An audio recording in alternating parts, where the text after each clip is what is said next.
ॐ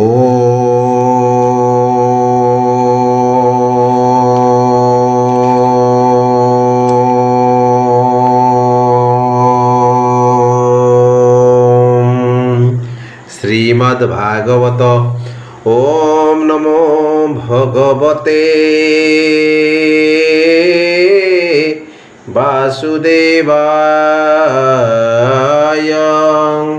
नारायणं नमस्कृत्यं नरं चैव नरोत्तमं देवीं सरस्वतीं व्यासं ततो जयमुदीरयेत्। मूकं करोति वाचालं पङ्गुलङ्घयते गिरिं यत्कृपातमहं वन्दे परमानन्दमाधवं। निगमकल्पतरुगलितं फलं सुखमुखाद्भुतद्रवसंयुतं पिबत भागवतं रसमालयं मुहुरौ रसिका भुवि भावुका। स्कंद 38 अध्याय षण्ढासुर वध ओ मोक्ष। श्रीशुक उवाच। शृण राजन परिकेत गोपे असुर उपगत ताहार नाम षण्ढासुर मिलिला जाई गोपपुर। वृषभ रूप महाकाये अवनी खेळु अछि प्राय। गर्जई घोर नाद करी पादे कंपई वसुंधरी। लांजाऊ भारे वेगे धाई खोलई सिंहे उच्च भोई। चक्षु जेणा पुणी चाही क्षण क्षण केराबदे। शुणी ताहार घोर नाद गुरु मनुष्यंक विषाद।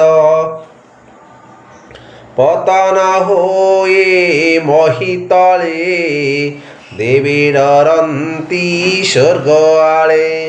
पिठी उपरे चूल देखी पर्वत प्राय उपलक्षी। अळप अळप मुतई पुणी खोलई खुरे मही।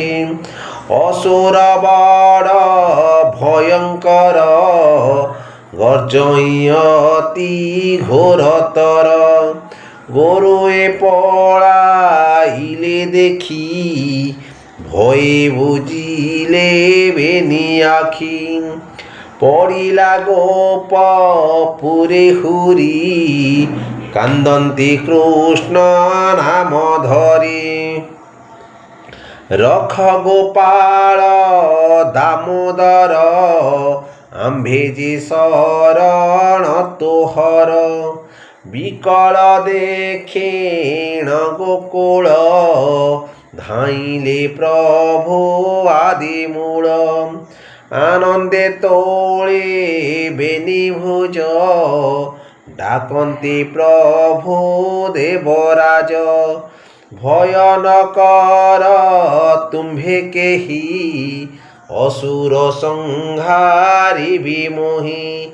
एमंत कहे नरहरि डाकिले षण्ढा कुआवरी।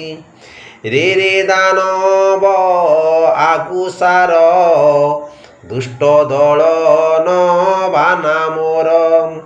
आज पेशिबी जमपुर एमंत बोली चक्रधर। धाइले बाहा नाद करी स्वर्गे देखंती देवनारी। गोविंद देले करताल पुणी असुर संभाळ। पछे आसंती कामपाल कृष्णर शुणी करताल। कोपे असुर पर जोड़ी खरे खोलई महिस्थली। लांज बुलाए अंतराले धाए असुर अनर्गले। मेघ उड़िले लांज बाए निश्वास खर आगे उभारी सिंह दुई चक्षु बुझिले कृष्णे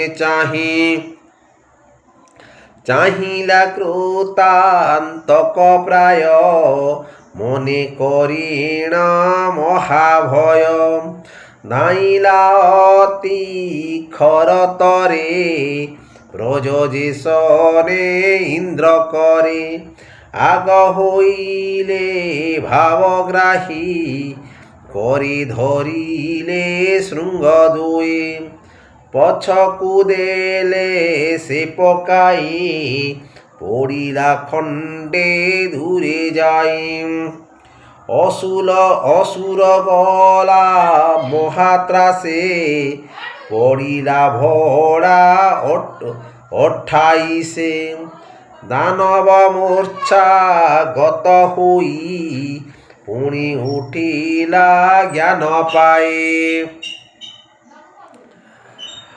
धाइला पवन हुखर शृंग धइले चक्रधर असुर देहे पाद देई तले पाड़िले कृष्ण नेई पछ चरण पादे चापी मुंड मोड़िले विश्वरूपे ओदाबसन प्राय मोड़ी तार मस्तकु शृंग झाड़ी अधरु रोधे रने केळे असुर छाड़ई बोवाळे चारि चरण प्रसारिला गोविंद मुख को चाहिला प्राण छाड़िला महाबली देखंती स्वर्ग